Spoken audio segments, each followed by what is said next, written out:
और उसके एस्पिरेशन से जुड़ी हुई महसूस कर रही है। जम्मू कश्मीर प्रशासन सरकारी स्कूलों में क्वालिटी एजुकेशन को लेकर के काफ़ी प्रयत्न कर रहा है, लेकिन फैजल साहब और उनके फाउंडेशन ने इस अभियान में जो योगदान दिया है, मैं समझता हूँ वो निश्चित रूप से ट्रांसफॉर्मेटिव है। अभी आपके सम्मुख कल्चरल परफॉर्मेंस हुई, आपने आनंद भी उठाया। मैं उन कलाकारों की भी भूरी भूरी प्रशंसा करता हूँ। केरल के नादकाऊ मॉडल के बारे में आपने अभी सुना।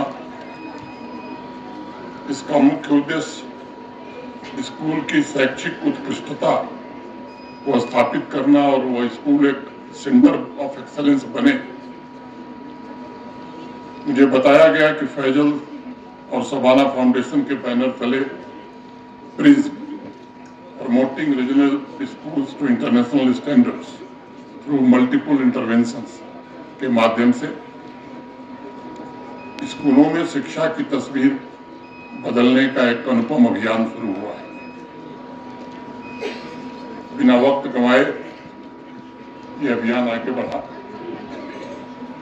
मुझे तारीख याद है 27 मार्च 2023 को जम्मू कश्मीर के एजुकेशन डिपार्टमेंट फैजल और सबाना फाउंडेशन के साथ एमओयू साइन किया गया था और तब निर्णय किया गया था कोठीबाग स्थित government girls higher secondary school में सबसे पहले इस इनिशिएटिव को लागू किया जाए।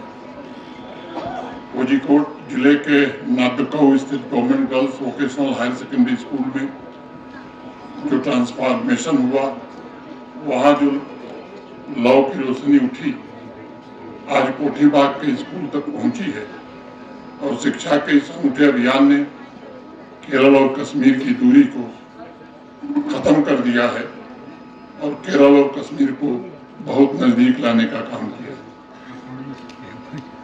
वैसे तो एक भारत श्रेष्ठ भारत का जो अभियान भारत सरकार चलाती है, उसमें जम्मू कश्मीर और तमिलनाडु एक साथ पेड़, लेकिन इस फाउंडेशन ने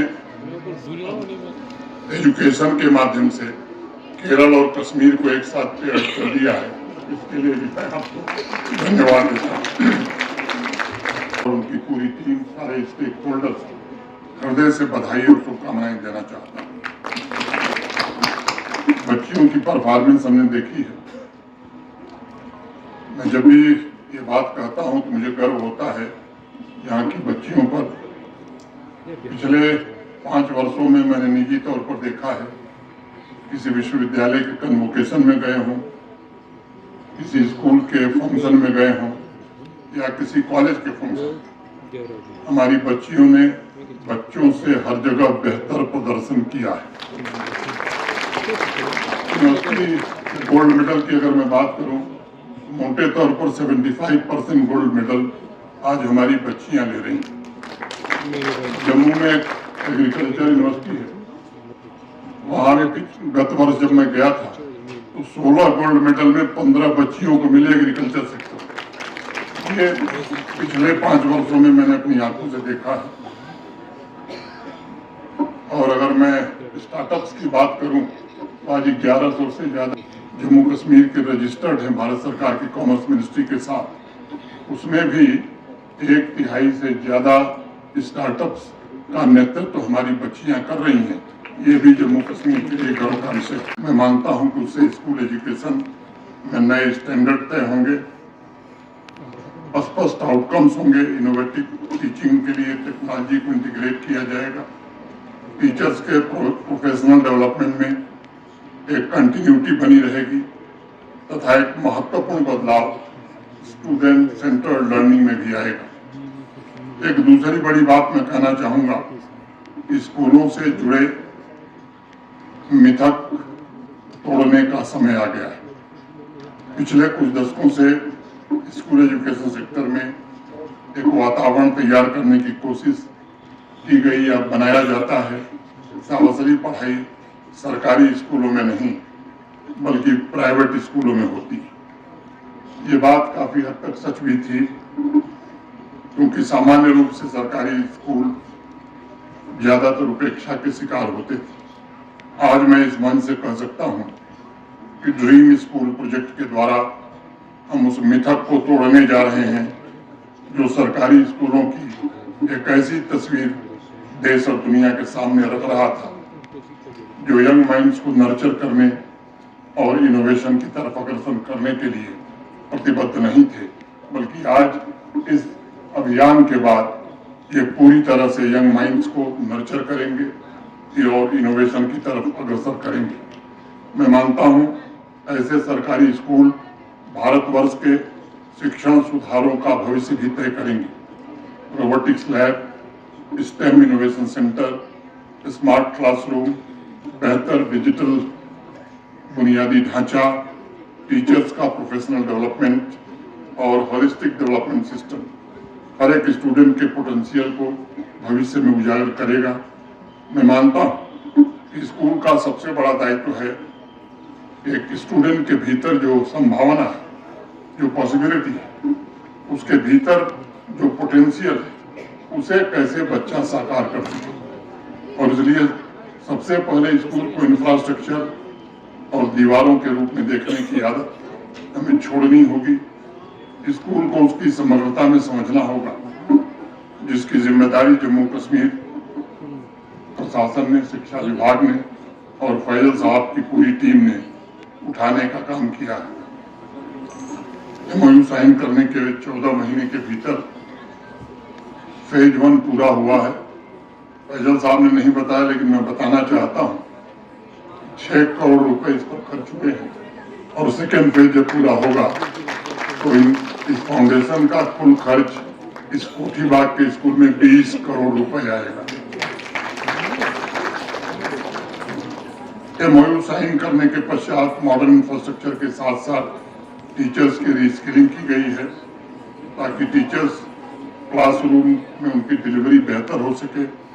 बदलते वक्त को ध्यान में रखते हुए वो स्टूडेंट्स को शिक्षा प्रदान कर सकें, स्कूल में मौजूद टैलेंट्स को खोजें और उन्हें तराशने का काम करें। स्कूल को अगर उसकी समग्रता में हम देखते हैं तो ये सच है कि स्कूल स्टूडेंट्स के व्यक्तित्व को एक नया आकार देता है। स्कूल अपने समग्र रूप से हर एक स्टूडेंट के जरिए नए भविष्य का निर्माण करता है ताकि आगे चलकर वही टैलेंट राष्ट्र का निर्माण कर सके। मैं मानता हूं कि दुनिया में अगर कहीं सबसे बड़ी क्रांति की संभावना है वो स्कूल है, वो एजुकेशन है। स्कूल में घटने वाली क्रांति राष्ट्र के भविष्य को सीधे रूप से प्रभावित करती है। एक बड़ी युवा आबादी को सोचने की नई ऊर्जा, नए संकल्प और नई सोच का प्रकाश भी देती है। मुझे बताया गया है 2023-24 में इस स्कूल से 90 लोगों की ट्रेनिंग आयोजित की गई और उस ट्रेनिंग प्रोग्राम में केरल से भी अनेक लोगों ने हिस्सा लिया। अलग से 55 टीचर्स की भी ट्रेनिंग हुई है। मैं समझता हूं कि एक बड़ा काम पूरा हुआ है। टीचर्स को मॉडर्न समय के अनुरूप रीअलाइन करना ये बड़ा जरूरी है। आज हमें ऐसे साहसी टीचर चाहिए जो अपने क्लास में टेस्ट के दौरान फर्स्ट पोजीशन पर आने वाले स्टूडेंट को ही केवल रिवार्ड न देता हो, बल्कि वो स्टूडेंट्स के यूनिकनेस को भी सम्मानित करने का साहस रखता हो। का काम करें। हर एक टीचर के भीतर इतना साहस होना ही चाहिए कि वो पुरानी धारणाओं को समाप्त करके बच्चों को स्वयं अपने क्रिएशन डेवलप करने में मदद कर सके।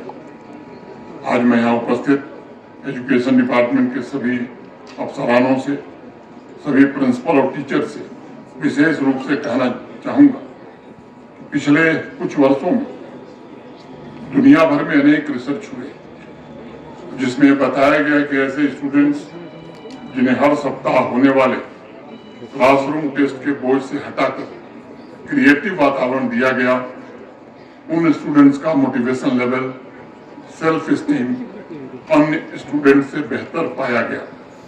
कुछ वर्ष पूर्व ब्रायंट यूनिवर्सिटी ने एक रिसर्च किया था जिसके मुताबिक क्लासरूम में अगर आप क्रिएटिविटी को प्रमोट करते हैं तो स्टूडेंट्स में imagination, problem solving skill, communication skill, critical, independent and innovative thinking का जन्म होता है।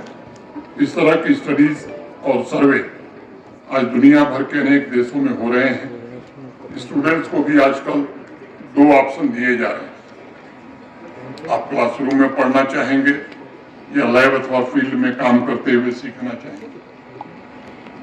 अनेक स्कूलों में 60 से 70% स्टूडेंट्स ने यह बात कही है कि वह क्लासरूम से बाहर निकलकर सीखना चाहता है। बहुत से देशों में ऐसे भी सर्वे रिजल्ट आए हैं जिनका निष्कर्ष रहा है कि स्टूडेंट्स के लिए क्लासरूम और फील्ड वर्क दोनों का समय लगभग बराबर होना चाहिए। मैं समझता हूँ हमें भी इस तरह की नई व्यवस्था विकसित करने की जरूरत है। एजुकेशन सिस्टम में स्वस्थ कंपटीशन और क्रिएटिविटी दोनों का संतुलन बनाए रखना ये बड़ा जरूरी है। मैं ये नहीं कह रहा हूँ कि क्लासरूम टेस्ट को बिल्कुल समाप्त कर दिया जाए, इसका गलत अर्थ कृपया न लगाने। मैं ये कहना चाहता हूँ कि दोनों में बैलेंस बना रहे, क्लासरूम टेस्ट भी हो और वो कंपटीशन पर आधारित न होकर लर्निंग पर आधारित हम कैसे बना सकते हैं, इस दिशा में हमें काम करने की जरूरत है। क्लासरूम टेस्ट ओरिजिनलिटी एक्सपीरियंस पर आधारित हो, classroom test creative scientific activity पर आधारित हो, स्कूल में गोल्ड मेडल से ज्यादा सम्मान क्रिएटिविटी और बच्चों की इंडिविजुअलिटी पर कैसे हम दे सकें, इस पर हमें सोचने की जरूरत है। हम सब जानते हैं और विशेष रूप से टीचर्स हमारे जरूर जानते हैं कि 2020 के नई नेशनल एजुकेशन पॉलिसी के आने से हमारा पूरा एजुकेशन सिस्टम बदल रहा है। उस पहले के सिस्टम में कम नंबर पाने वाले स्टूडेंट के लिए जगह कम हो जाती थी, जबकि ये सच है कि स्टूडेंट के भीतर की संभावना नंबरों से नहीं आंका जा सकता है।